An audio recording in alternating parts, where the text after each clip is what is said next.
Positively Delivers, this is Dr. Gigi Sunga from I Can Change Project. Magandang gabi sa lahat ng mga Delivers natin. And sa first time po tayo mapanood sa YouTube channel, thank you very much. Please subscribe, click mo na po yan, Doc Gigi Sunga. Alright, so how to scale up your existing business. Yan, so usapang business muna tayo ngayong gabi. It's Monday evening. So sa lahat ng mga Delivers natin, hope you're okay. At sa lahat ng mga nagme-message sa atin, nagtatanong, yung kalahati, nasagot ko na mamaya hanggang hating gabi, hintayin niyo po yung sagot ko. Sa sobrang dami niyo po. But anyway, maraming salamat sa inyo. At nagpapasalamat din tayo kay Doc Mercy Gutierrez. Yan. Hi Doc, nakita kami nung Sunday sa Pampanga. So, nag-usap kami ni Doc. Nagkaroon kami na, nagpa-consulta ako sa kanya at nagpa-coach naman siya sa akin on finances. So, nagpa-check up ako kay Doc. Hi Doc, thank you very much po. Ingat, God bless po sa inyong napakahalagang profession. Okay? Alright, so how to scale up your existing business. Okay, ganito. So, sa lahat ng mga may negosyo, okay? So, sa lahat ng mga may-ari ng business, okay? So, dapat periodically, okay, you're checking on your business, okay, kung okay pa ba. Alright? So, dapat mo na ba siyang i-scale up, okay? So, ano ba yung status mo in terms of profit, di ba? In terms of sales and everything. So, maganda na meron tayong parang check-up, di ba? Parang yung coach natin, pinapa-check up natin. So, ako, nagpunta ako sa pina-check up ko si Wigo, si Let's Go. Ang pangalan po ng coach natin, si Let's Go. So, ibig sabihin, we need to evaluate, okay, yung business natin, yung existing business natin. Kung okay pa ba siya, o kailangan na nating gumawa ng mga moves, okay? So, kailangan na natin siyang i-scale up. So, how are you going to scale up your existing business? So, I listed here at least four ways para ma-scale up ang business mo. Pag sinabi nating scale up, parang ano yan scalable business. Okay? So, yung pwedeng tumaas ang profit, malayo mararating. So, hindi ka lang dyan sa lugar na yan. So, kumbaga mag-explode, mag-boom ang yung existing business. So, ano ba yung mga paraan? So, saang area ka aatake? Okay? So, sa lahat ng mga may negosyo, eto na yung chance natin. Mag-aaral na tayo. Get your notebook para masimulan na natin. Number 1, to scale up your business, you focus on your marketing. Yung marketing strategy natin.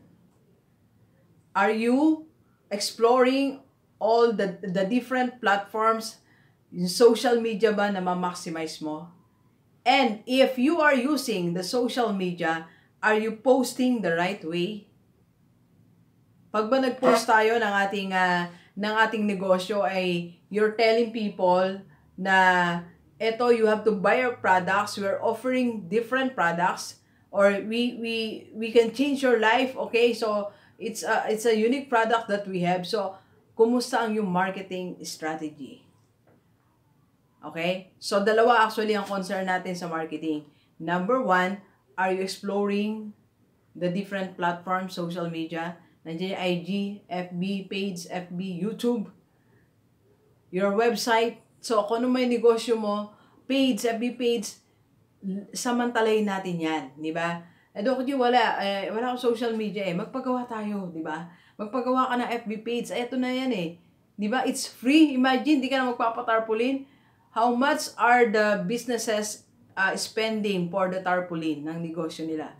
Pero ikaw, ayan na si FB page, mag-post ka na lang, di ba? So, hindi naman kailangan lahat meron ka. So, you just choose kung ano tin mo applicable sa yung business at depende sa yung market. Okay? So, kung yung market mo mga kabataan, di ba? So, mostly yan, sa YouTube din yan di ba? So, you can create your own platform. Parang, meron akong isang friend nagpa-consult sa akin. She wants to start her own business. Sabi ko, yung ganyang business, service kasi yung business niya, dapat, meron ka muna audience. Mag-establish ka muna audience. Okay? So, paano i-establish ang audience mo? You choose a platform. You can choose YouTube. Right? So, by the way, sa mga gusto mag-start ng YouTube channel, how to use your YouTube channel to attract more clients or more customers. Matutulungan po kayo. Okay? Alright, so, what else? Are you posting the right way? Diba? So, yung pangalawa after, aside from answering kung ano yung platform mo, ano social media yung ginagamit mo, tama ba ang pagpo-post natin? Tamang angulo ba? tamang aspect ba, tamang terminology ba, 'di ba? So if you're not well versed about it, so be careful. You need someone siguro from your staff to handle your social media account, 'di ba? So parang ganito, pag nag-post ka diyan, pino-post mo na agad, parang you are selling something sa iyong audience. Yung mamumove mo na sila. So don't post picture na wala lang. Walang sinasabi. Dapat yung picture mo lahat na yan, okay? Lahat na yan, it's marketing your business. I remember when I started my training business. And now it's the GDS Corporate Training. So I changed mula sa profile pic ko. So binago natin yan. I put there my cover photo po ba yun? My highest, I think one of my highest achievements, that is writing my own book. Ito po. So siya nakalagay. And as a speaker, yung aking profile pic. And sa ilalim nun yung mga profile ko, sinunod-sunod ko na. I highlighted yung my position in our school, the highest. That's the Dean of Academic Affairs. And yung isa po, I'm from Miriam College. That gives me pride. From Miriam College tayo. Hello sa lahat ng mga taga Miriam. So, Quezon City is one of the premier schools here in the Philippines. Okay? So, I highlighted that because I'm selling myself. It's just like saying to the public na, eto ako, you hire me as your speaker because this is my credential. Okay? So, you market the right way. Okay? So, you promote your business the right way. Alright? So, marketing. Scale up your business. Okay? Level up your marketing. Alright? So, next, products. Second, products. So, how to scale up your business? Yung bang products mo, are you catching up or nandyan pa ba yung trend? Diba? Nakapasok ba dyan yung trend? Nung minsan nag-vlog ako, madalas pa ako mag-vlog ng mga restaurant. Pero ngayon kasi medyo nakulangan na tayo ng time, hindi tayo nakapag-vlog because of the coaching. So, doon sa mga gusto magpa-coach, by the way, message ka lang, 093952543111, OFW dito sa Pilipinas, okay? So, nung madalas pa tayong nagpa-vlog sa mga restaurant, na-interview ko isa sa mga magandang restaurant dito sa Bataan. Alam mo kung ano yung pinagkakabalaan nila? Na products, okay?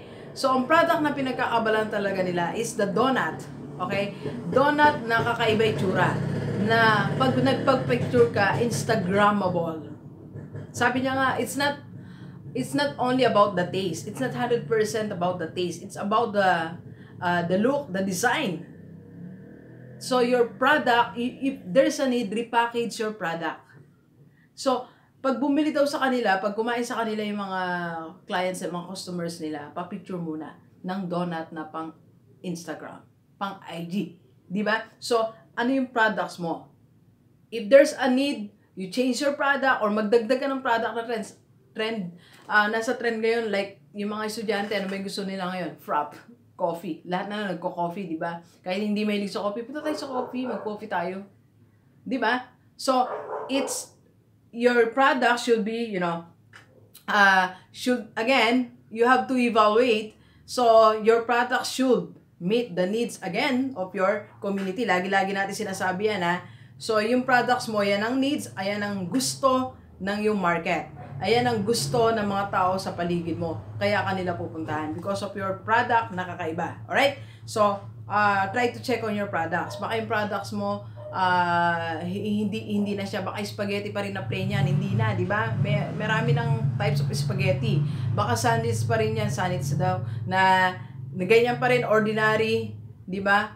So, you have to review your products. You have to review your services. If you are providing services, samahan mo na ng trend ngayon, di ba?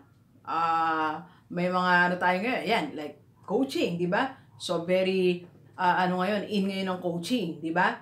So, try to evaluate yung products mo kung, number one, sumasagot pa ba siya sa needs ng yung community and, okay? So, yan pa ba yung, sabi nga ni Ty Lopez, you catch the trend, di ba? Para ka magtagumpay sa negosyo mo, don't forget to catch the trend. Ngayon, mango, di ba? So, nagkakagulo ang buong paligid. Dati, carry to, yung fries. So, ngayon, siomai, panahon ngayon ng mga siomai, ng siopaw, di ba? So, dagdagan mo na yung paninda mo ng ganyan, alright? So, para maging scalable na. Okay, next. Okay, number 3, customer service. Di ba? So, baka pwede lagyan mo ng delivery. Free delivery, di ba? Or yung mga, ano mo ngayon, yung mga crew mo, staff mo, so pwede rin magpo-picture sa kanila. Baka pwede maglagay kayo ng someone na poging-pogi, di ba? Di ba? So, or try to put some, you know, kasama sa bundle or sa combo or promotion na something na when they dine in, di ba? So, yung customer service, pwede na silang lagyan mo na ng wifi, di ba? Lagyan mo na ng saksakan, ng charging station, di ba? Look at McDonald's, di ba? Ano ginawa nila ngayon?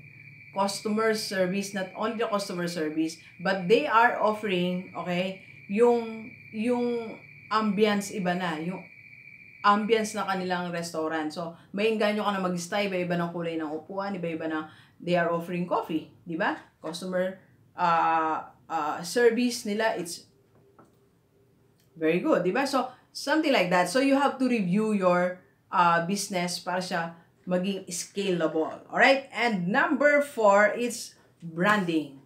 So, try to review your brand. Gusto mo pa ba ngayon kung paano kanila nakikilala? Baka kailangan mong mag-rebranding. Gusto mo ba pang makilala ka bilang pang kids? Baka it doesn't work anymore. Baka dapat pang teenager ka na or pang young prof ang yung place. Di ba? O yung services mo pang young prof. So, you have to establish your branding. Anong brand ang gusto mo na makilala ka? Saan ka gusto mo na makilala ka, di ba? Balik tayo sa McDo, di ba? So, nag-rebrand sila actually. Di ba? So, inaayos nila yung kanilang environment para students can come there, even young prof, di ba? So, they can enjoy coffee, pwede silang mag-stay. So, if there's a need, again, rebrand your company. Kung paano, reviewin mo, kung parang ayoko na ganito kami kilala, di ba? So, kilala kami dapat sa ganitong products, sa ganitong services. Di ba? Even in schools, di ba? Sa my schools, I work in one private school. So, branding din kasi yan di ba? O yan, mostly they offer these courses. Dito sa school na yun, mostly they offer vocational, di ba? Or mostly they offer 4-year courses, di ba? So, something like that. So, you have to rebrand yourself. You have to review your branding. O kung wala, mag-brand ka, di ba? Yung anything goes sa'yo, yung sabi nga ni Dan Lake, hindi na pwedeng generalist ka. Basta, sige, restaurant, sige, anything goes. Di ba? Pwedeng mag-trim down ka from generalist to specialist. So, are you offering special coffee? Meron ka ba yung special frap, special pang dessert ka ba? Eat all you can ka ba? So, something like that, okay? So, once again, sa lahat ng mga negosyo, okay, na existing business, you sit down with your staff or with you alone and one person na nakikita yung buong negosyo. Then, you evaluate, okay? Then, try to make a decision, okay? To scale up your business. So, you go back to your marketing strategies, you go back to your products, you review your products, customer service, okay ba? And don't forget to brand or rebrand your company. Okay? So, if you have other questions, message mo ako sa aking FB page o sa aking number. Okay? Yung mga gustong maging next rockstar speaker, so I'm offering a Go Masterclass dyan. And yung mga gustong maging coach din. Okay? Hindi lang magpa-coach. Gusto mo rin maging coach in the near future. I have classes for you. Okay, so please share this video sa lahat ng mga kaibigan natin, OFW, kahit dito sa Pilipinas, para sama-sama tayong mabago at umunlad ang ating buhay. Alright, so thank you very much, Gilivers. Enjoy the rest of the day and let's go, let's go!